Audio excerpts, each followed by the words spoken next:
on, ladies and gents? Welcome to News of the Week. I'm Josh, and if you guys don't know what this show is about, basically I take some of the top news of this past week and just put it all into one video, making it all easier for me and you guys. So let's just get right on into this first topic. So have you guys ever read Batman the Killing Joke? If not, I highly recommend it because DC's animated studios are going to be coming out this year with an animated movie for Batman the Killing Joke, starring Kevin Conroy and Mark Hamill reprising their roles as Batman and the Joker. Now this is something that's been known to us fans for quite a while, so that's not very significant. Why am I talking about this? Because Warner Brothers has greenlit this movie to be R-rated. Now some of you newer fans are probably asking, why is this such a big deal that Batman the Killing Joke, the animated adaptation, is an R-rated film? Why? I'll tell you why. Because Batman the Killing Joke, the graphic novel, is one of the best, one of the darkest, one of the most brutal graphic novels ever in existence. And if you guys want to know why, you guys will have to read it for yourselves. And please don't post any spoilers in the comment section down below, because there might still be some people who have not read this book, and it is a very good book to read. I highly recommend it. So yes, Warner Brothers has confirmed that Batman the Killing Joke, the animated movie, is going to be an R-rated movie. Kevin Conroy and Mark Hamill are coming back to reprise their roles as Batman and his arch nemesis, the Joker. This is amazing. Joker, Mark Hamill, his voice acting is just phenomenal. His acting is absolutely out of this world. If you guys haven't seen the first three Star Wars movies, A New Hope, Empire Strikes Back, and Return of the Jedi, he's an amazing actor in that, and he's also done the Trickster, DC. He's a DC comic book villain in The Flash from the 90s and the newer Flash TV show. He reprised his role for that too. So I can definitely say that this movie is one of the most anticipated DC animated movies for me on my bucket list. This has been one of the most requested books to be adapted into a movie from us fans, at least from what I know. So Batman the Killing Joke is going to be an R-rated animated movie. Let me know what you guys thought down in the comments. So the second bit of news that we got is some DC Cinematic Universe information, specifically Wonder Woman's information. So in the upcoming movie Batman v Superman Dawn of Justice, Wonder Woman is already integrated into this universe. But some information on her. She's going to be 5,000 years old and a retired superhero. That's right. Wonder Woman's gonna be old as hell. So from what I've heard, the new Wonder Woman movie is supposed to take place in 3 different time periods. I think going back a few hundred years. I don't like this idea at all because Wonder Woman is not supposed to be 5,000 years old. She's supposed to be at least 100 years old, if not even in her 50s. And she's supposed to be looking pretty hot too. I mean, come on guys, DC, Warner Brothers, you have all this Wonder Woman material that you can work with, and you make her over 5,000 years old. She's over 9,000! I don't think this is a very good move for Warner Brothers or DC. I don't think this is a good move for the Wonder Woman character in general. I'm not even looking forward to the Wonder Woman movie, in fact. And I think that DC kind of screwed the pooch when they just up and announced that a Batman vs Superman movie is coming. At least give us a bit of backstory into both these characters. Give us something, because these are the 2 most popular characters in your arsenal. And you're just putting them up together in this very first movie. The first time they've seen each other. DC, to me, you really have screwed the pooch on this. So, Wonder Woman being 5K, let me know what you guys thought in the comments down below. Wow, this episode really is DC-centric this week. Oh, hi Gemma. Okay, so do any of you guys remember any of the old Hanna-Barbera cartoons? You know, the original Scooby-Doo and the gang, the Flintstones, Johnny Quest, Wacky Races? Well, it looks like DC Comics has acquired the rights to these characters and more. Right now, DC is saying that this May they're coming out with a bunch of comic books based on these classic characters. You got Scooby-Doo, Flintstones, Wacky Races. Johnny Quest, and the Space Ghost. Okay, so here are the titles that have actually been confirmed to be coming out this summer. Scooby Apocalypse, featuring character designs by veteran artist Jim Lee and an origin story by Jim Lee and Keith Giffen.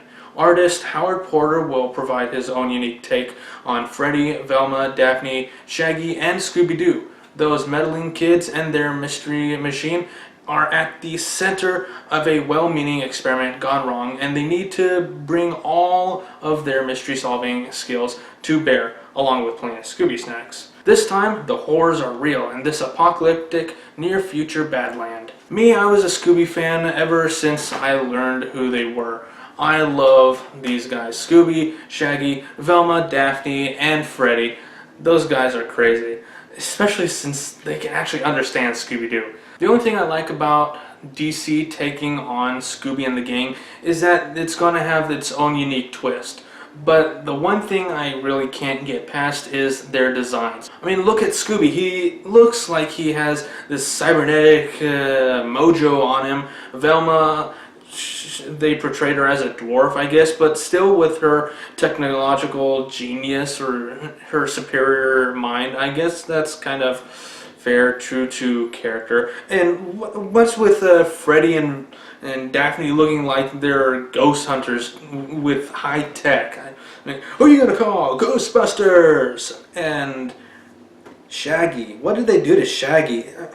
He looks like the friend you would call from the bar saying, "Hey, let's go solve mysteries." And you'd be like, "Alright, dude, let's do this." I mean, I'm really interested to seeing what DC and Jim Lee, the amazing Jim Lee, can do with Scooby and the gang, but for me, I just really can't get past their designs. That's just me. I'm really looking forward to this comic, so hopefully it's really good. Alright, Future Quest. Writer Jeff Parker and artist Evan Doc Shanner join forces to bring fans new tales of adventure's most iconic teenager, Johnny Quest, along with his sidekick Haji. This series combines Team Quest, Haji, Race Bannon, Dr. Bennett Quest, and Jezebel Jade with some of the most well-known action and adventure heroes ever created by Hanna-Barbera, including Space Ghost, the Herculoids, Birdman, Mytor, and Frankenstein Jr., among others. Now, I was never a big Johnny Quest fan, or even a fan really of any of these characters, Birdman, Space Ghost, but I had heard of them, so I am really interested to see what DC can do, and I actually might just go back and watch the original cartoon series. So yeah, I'm really interested in seeing what DC can do with some of these classic heroes. Next we have Wacky Raceland. Take the Anthill Mob, Penelope Pitstop, and Dick Dastardly, mix in a healthy dose of Mad Max, and you get this dark and gritty take on Hanna-Barbera's Wacky Races, courtesy of writer Ken Pontac and artist Leonardo Manco, with vehicle designs by Mark Sexton. A time of hope and innocence with Utopia at the finish line has given way to planetary Armageddon, and a desert wasteland full of radioactive lakes, nanotech dust storms, and cannibalistic mutants. Against this backdrop, the Wacky Racers and their sentient vehicles continue their contest, but now the competition is for survival, and there can only be one winner when the checkered flag falls. Now I remember Wacky Races to be kind of fun and quite humorous. A lot of kind of not Warner Brothers Looney Tunes to be exact, but almost Roadrunner and Wile E. Coyote type to be. But I'm interested to see what this has to offer, because they're putting their own twist on it. It's going to be kind of in the style of Mad Max, which if you guys haven't seen Mad Max Fury Road, I definitely and highly recommend that movie. It is amazing. So just remembering that movie and thinking them putting their own twist on this, I think it could be an amazing series. And last but not least, everyone's favorite Neanderthals, the Flintstones. Based on character designs by Amanda Connor, writer Mark Russell provides his unique perspective on everyone's modern Stone Age family. Russell will use Bedrock's most popular family to shine a light on humanity's ancient customs and intuitions in a funny origin story of human civilization. Fred is still the simple man, striving to be the king of his castle. Wilma is still the tolerant, but not indulging wife, and Barney, with his wife Betty and infant son Bam Bam, is still the original wingman, whose loyalty to Fred often outweighs his common sense.